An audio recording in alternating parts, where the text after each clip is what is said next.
the 10 attitudes for leadership development. Leaders are very unique people. They have a very simple distinction, and that is their thinking is different. Leaders do not think like followers.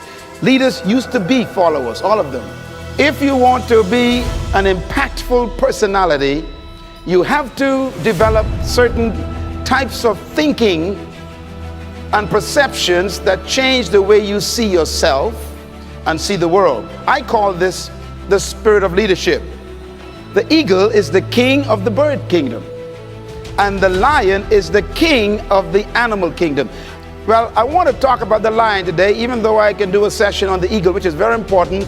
But let's talk a little bit about the lion. The lion has what I call the spirit of leadership.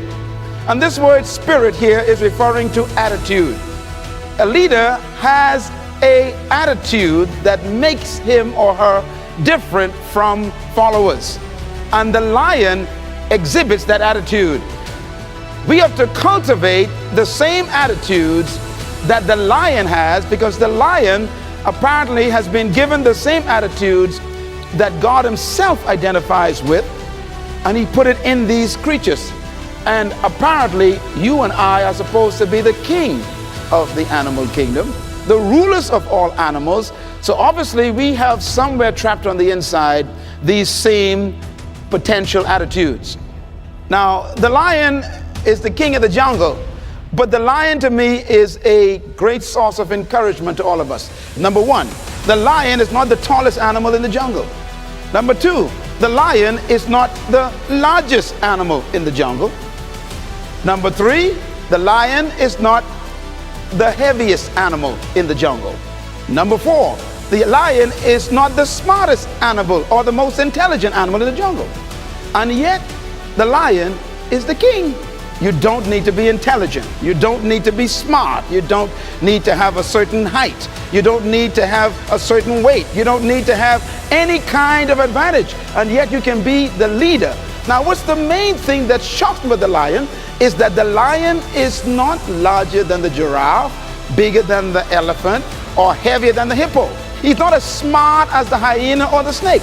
And yet, when he shows up, they all run away. The lion, therefore, cancels all of your excuses for not becoming a leader. What makes the lion so unique? An army of sheep led by a lion will always defeat an army of lions led by a sheep, because leadership can transform cowards into violent warriors. Why would a lion become the king of the jungle when he has all of those limitations? He's not the tallest, not the strongest, not the smartest, not the heaviest, not the most intelligent, but yet he runs things. The lion is the king of the jungle because of one word: attitude. The lion has a different attitude that makes every animal afraid of him. Now, we don't want to lead by fear, but it does take respect for you to become a leader. When I use the word fear in the jungle, we're talking about respect. The elephant respects the lion.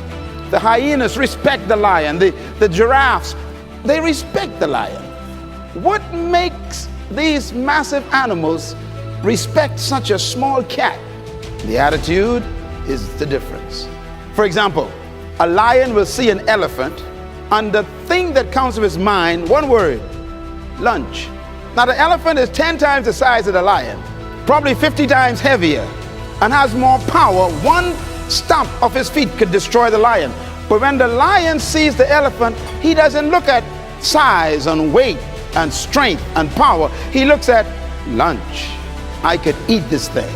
And he acts the way he thinks. You see, the size is not the problem. The weight of the elephant is not his concern. What makes him act is the way he thinks. And because he thinks he can eat the elephant, he attacks him. Leadership attitude. Now, here's another amazing mystery. The elephant is larger, bigger, stronger, more powerful, heavier, and more intelligent. And yet, when the elephant sees the lion, one word comes to mind: eater.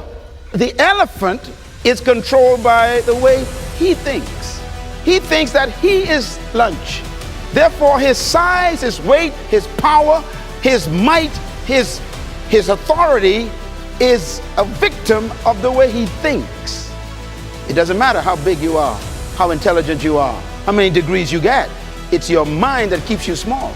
And it doesn't matter how small you are, or how unintelligent you may seem to be, or how much you don't have. It's your mind that makes you the leader. Attitude. The difference between a leader and a follower is attitude. Why? Because it is unique attitudes that distinguish leaders from followers. 7 principles of true leadership. Number 1, true leadership is inherent in the human spirit. You have to believe that first. Every human being possesses the capacity to be a leader. Whether they die as a follower is a choice. Number 2, true leadership cannot be taught. It must be discovered. Number 3, true leadership is self-discovery. And number 4, true leadership is serving your gift to the world. Everyone in this room was born with a specific gift. Some of you got 2 of them. Don't try and develop all of your gifts. Focus on one. Make it your primary gift. And then refine it. And then serve it to the world.